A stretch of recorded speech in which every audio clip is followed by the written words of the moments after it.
Hello, everyone, and welcome to the Vortex, where lies and falsehoods are trapped and exposed. I'm Michael Voris. Americans love their major league sports, as well as, of course, the big-time college extravaganzas, go Irish. Inevitably, the athletes themselves, with sometimes almost superhuman displays of grace and skill, become idols, extremely wealthy idols, with the best among them getting even more money from endorsement deals than their actual sports contracts. They live in a rarefied air that most people can't even imagine and will never have any kind of experience of. They become trendsetters, legends, and superstars who get paid millions, tens of millions, to appear on a cereal box or drive a certain vehicle. As much as it is possible, they are treated as gods among us, which raises the question of these dominant males, this celebrated alpha class. Why are they so conspicuously quiet in the face of the woke agenda? On a recent episode of our Church Militant Mic'd Up program, host David Gordon explored this whole conundrum of celebrity athletes, God athletes, bowing to wokeness with guest John Doyle, a young, bright Catholic social media voice who pulls no punches. No one can really be surprised that the institution of sports, like so many other institutions in America, has been invaded and overrun by the woke mob.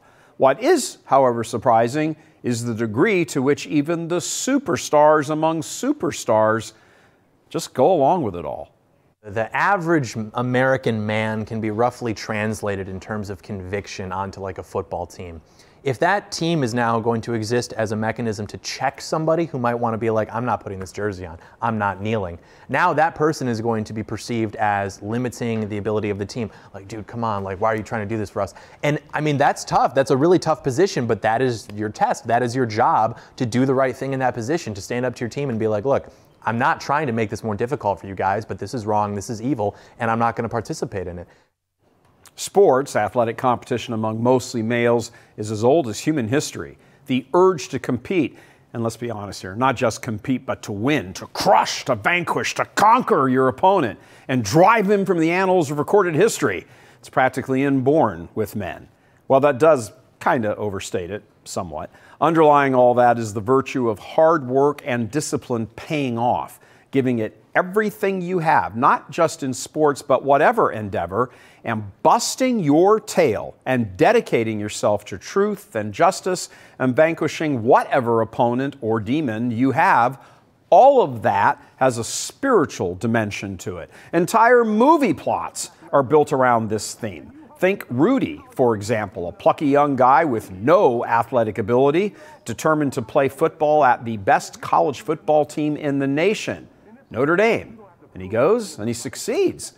Even Notre Dame haters can plug into the underlying story and celebrate as he's carried off the field to the strains of the Notre Dame Victory March.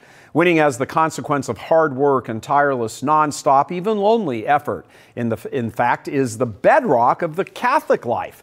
Even St. Paul compared meriting heaven to winning the race and achieving the victor's crown. Sports imparts spiritual truths, but lately, spiritual truths have been sort of kicked off the field, and sports has become an end in itself, as young Doyle notes so well.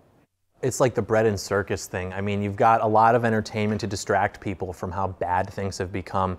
And with sports in particular, I would even go as far as to say it's like this almost politically correct tribalism, where you've got this instinct in you that wants to be tribal, that wants to be a part of something, to go to war against the enemy, to stand for your people.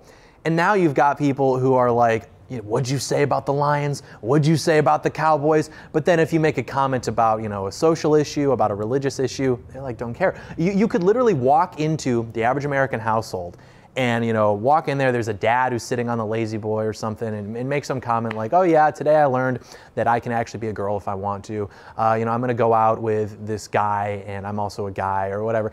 And the dad would just be like, okay. But then if you make some comment about his football team, now he's got a real problem with it. Or, we as Christians can't say that other religions are false. We as Christians can't say that certain behaviors are sinful and evil. But those guys over there in Philadelphia, they think they're so much better. You are allowed to go to war against other people for inconsequential reasons, but for things that matter, you can't do that.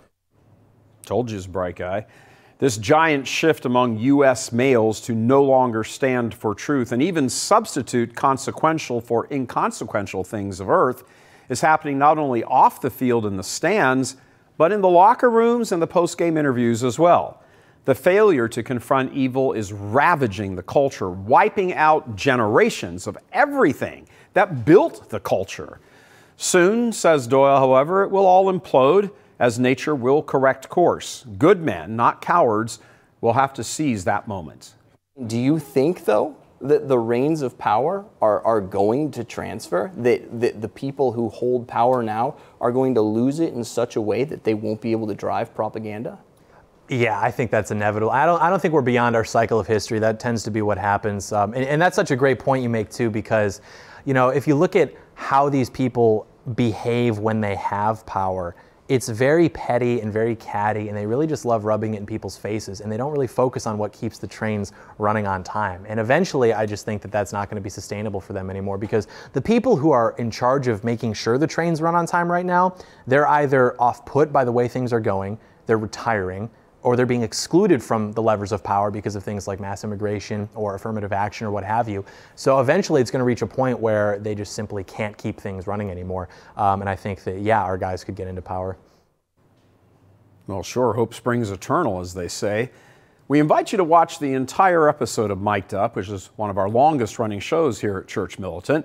We produce regular episodes of the show and enjoy bringing these to you for their thought-provoking Catholic conversations and interviews with some of the brightest minds in the Catholic world. So please, click on it, watch it, don't miss it.